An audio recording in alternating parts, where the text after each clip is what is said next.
video kali ini gue bakalan bahas tentang hal wajib yang harus kalian ketahui sebelum kalian datang dan bekerja di Polandia.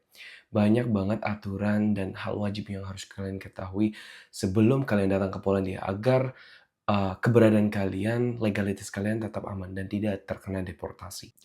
Hal wajib yang pertama yang harus kalian ketahui adalah kontrak kerja. Di Polandia ada 3 jenis kontrak kerja. Cuman yang gue bakalan bahas ada 2. Karena 2 jenis kontrak kerja ini sering banget digunakan oleh pekerja migran atau PMI Polandia. 1. Kontrak kerja umowa o pracę. Kontrak kerja ini adalah kontrak kerja yang paling stabil dan lu cuman bekerja di satu perusahaan. Dan kontrak kerja ini memiliki pengakuan hukum di Polandia yang sangat lengkap. Bahkan lu tidak perlu yang namanya khawatir tentang legalitas lu. Kalau lu adalah orang yang pengen bekerja di satu perusahaan, maka umowa o pracę ini cocok banget buat lu. Gue bakalan bahas tentang keunggulan umowa o pracę. Yang pertama, gaji tetap walaupun jam kerja kurang. Yang kedua itu adalah kalau lu sakit, itu lu tetap digaji dengan syarat lu memiliki yang namanya surat izin sakit dari kedokteran di Polandia. Yang ketiga adalah kalau lu bekerja lebih dari 1 tahun, lu bakalan dapat yang namanya cuti berbayar 20 sampai 26 hari. Dan biasanya cuti ini digunakan pada saat lu pengen liburan ke Indonesia ataupun lu pengen jalan-jalan di Eropa gitu. Yang keempat, lu bakalan ke-cover full asuransi dari NFZ atau Asuransi Kesehatan Nasional Polandia dari asuransi kecelakaan, asuransi kesehatan, lu bakalan di-cover semua oleh uh, NFZ. Yang kelima, perlindungan hukum. Jadi majikan itu tidak bisa sembarangan mecat lu, kecuali ada alasan-alasan tertentu yang memang lu harus dipecat. Kayak pengurangan produksi atau kinerja lu tuh kurang di perusahaan. Kontrak kerja yang kedua adalah kontrak kerja umowa zlecenia atau kontrak kerja off mandat. Let's say lebih gampangnya freelance ya. Jadi kontrak kerja ini digunakan ketika pabrik atau perusahaan itu memiliki target yang tinggi tapi tidak bisa menemukan pekerja yang cepat. Maka mereka bakalan mengambil pekerja dari agensi untuk bekerja di pabrik tersebut ya. Kontrak kerja ini adalah kebalikan dari kontrak kerja umowa zlecenia. Tapi kontrak kerja ini adalah kontrak kerja yang sering banget digunakan oleh PMI Polandia. Karena apa? Karena di Polandia itu semakin banyak jam kerja yang kalian dapatkan, maka semakin besar gajinya. Jadi umowa o pracę, lu nggak bisa kerja lebih dari 8 jam. Lu harus kerja 8 jam terus.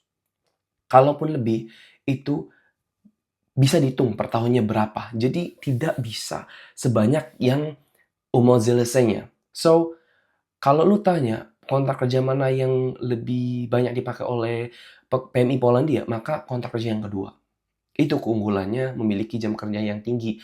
Hal wajib yang kedua yang harus teman-teman ketahui adalah working permit atau surat izin kerja.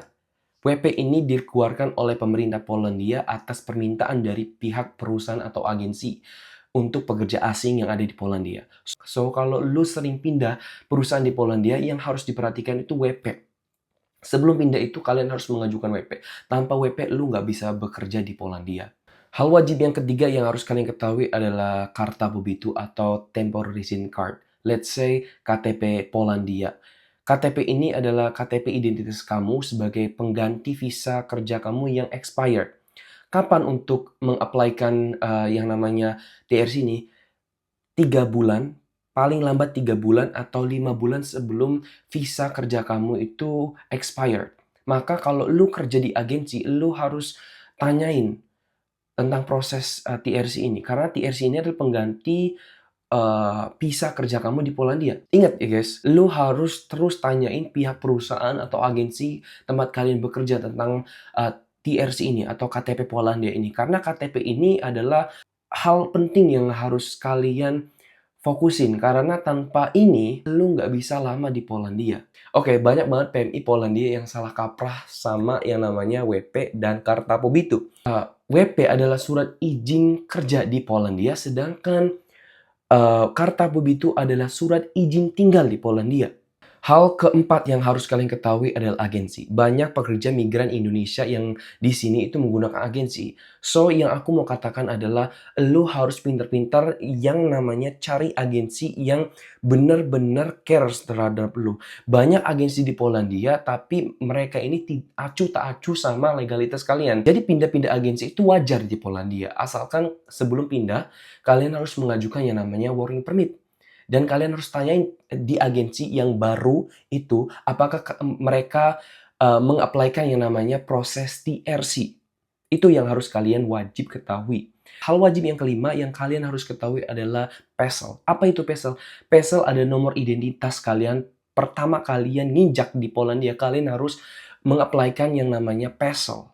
PESEL ini banyak kegunaannya, jadi jangan sampai hilang ketika lu udah dapet nih yang nama PESEL ini.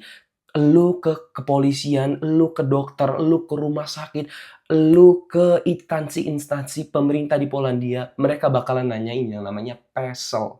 Yang keenam, lu harus punya yang namanya networking.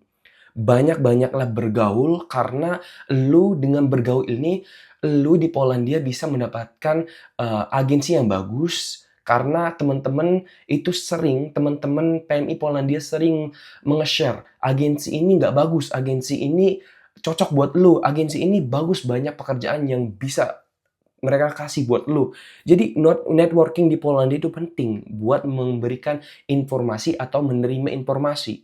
Yang ketujuh, patuhi aturan yang ada di negara Polandia. Jadilah warga negara Indonesia yang menjunjung tinggi prinsip di mana bumi dipijak, di situ langit dijunjung. Jangan jadi warga negara yang di mana bumi dipijak, di situ elu berak. Jangan ya guys. Intinya patuhi di setiap negara yang elu injak.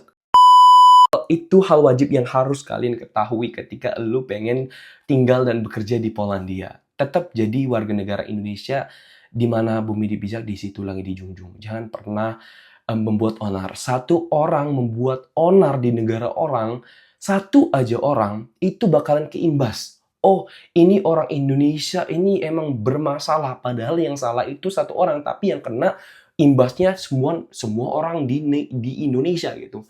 So, be smart. Bye-bye.